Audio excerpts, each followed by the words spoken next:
அஸ்ஸலாமு ரெஜினா கிச்சனில் இப்போ என்ன பார்க்க போகிறோன்னா மட்டன் பிரியாணி தான் பார்க்க போகிறோம். நான் 2 பேர்த்துக்கு தான் செய்கிறேன். இது வந்து 1/4 கிலோ மட்டன், 1/4 கிலோ அரிசி எடுத்திருக்கேன்.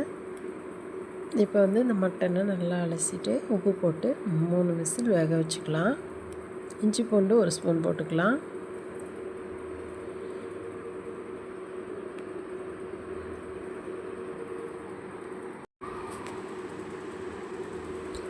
இது விசில் வர்ற வரைக்கும் நம்ம வந்து அரிசியை ஊற போட்டுக்கலாம்.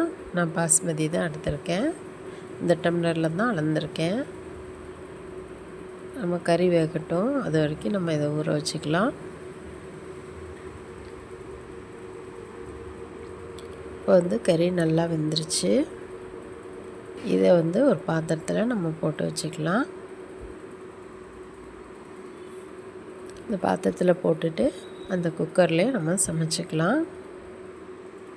இப்போ வந்து நெய்யும் ஆயிலும் ஊற்றிருக்கேன். இதில் வந்து பட்டை, கிராம்பு, ஏலக்காய் போட்டுக்கலாம். இப்போ வந்து வெங்காயம் போட்டுக்கலாம். பெரிய வெங்காயம் எடுத்திருக்கேன்.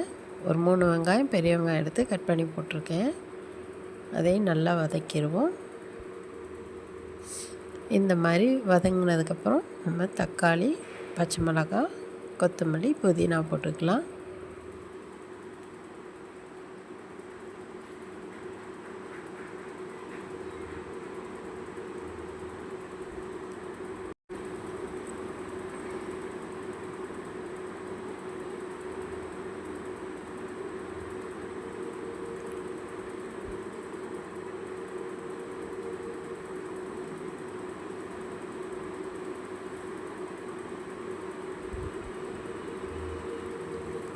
இது வந்து கொஞ்சம் உப்பு போட்டு சிம் பண்ணி நம்ம வச்சுக்கலாம்.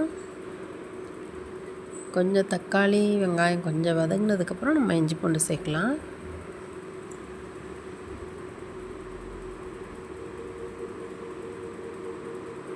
கொஞ்சம் வதங்கிருச்சு. இப்போ நம்ம இஞ்சி பூண்டு போட்டுக்கலாம். 1 ஸ்பூன் இஞ்சி பூண்டு,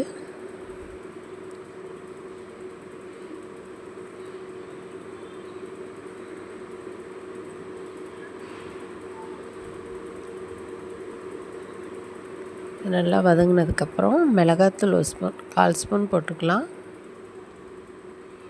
மல்லித்தூள் 1/2 ஸ்பூன் போட்டுக்கலாம்.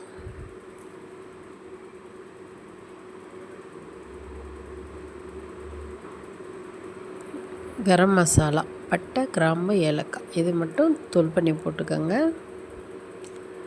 நீங்கள் இஞ்சி பூண்டு அரைக்கிறதா இருந்தால் அதுலேயே பட்டை, கிராம்பு, ஏலக்காய் போட்டு அரைச்சி அதை போட்டுக்கலாம். இப்போ நம்ம தயிர் கொஞ்சம் ஊற்றிக்கலாம்.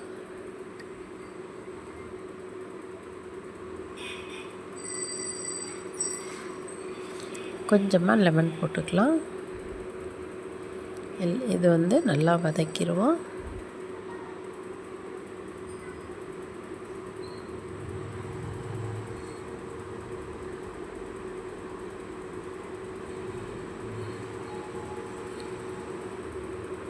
இது நல்லா எண்ணெய் பிரிஞ்சு நல்லா வதங்கினதுக்கப்புறம் தான் கறி போடணும்.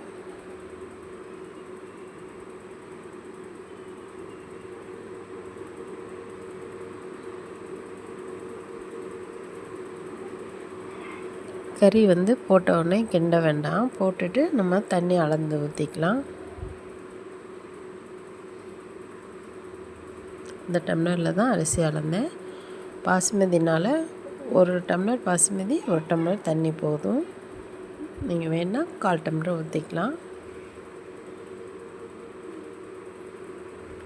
இந்த கொதி வந்ததுக்கப்புறம் நம்ம அரிசி ஊற வச்ச அரிசியை நம்ம வடிச்சிட்டு நம்ம இதில் போட்டுக்கலாம். இந்த ஸ்டேஜில் நீங்கள் உப்பு பார்த்துக்கோங்க. நம்ம கொஞ்சம் நேரம் ஊற வச்சோம்னா நல்லா இந்த அரிசி வந்து லென்த்து கிடைக்கும். இது நல்லா வடிய வச்சுட்டு நம்ம அரிசி இதில் போட்டுக்கலாம்.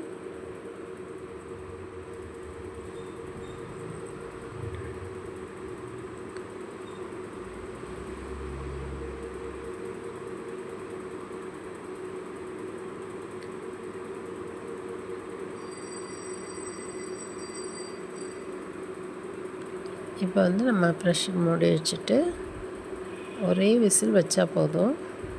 ஒரு விசில் வந்ததுக்கப்புறம் ஆஃப் பண்ணிடுங்க.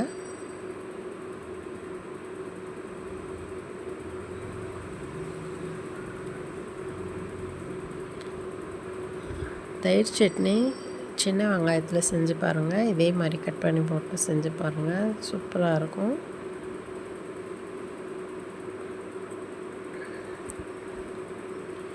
நான் வந்து 2 முட்டையும் அவிச்சு வச்சுக்கிட்டேன்.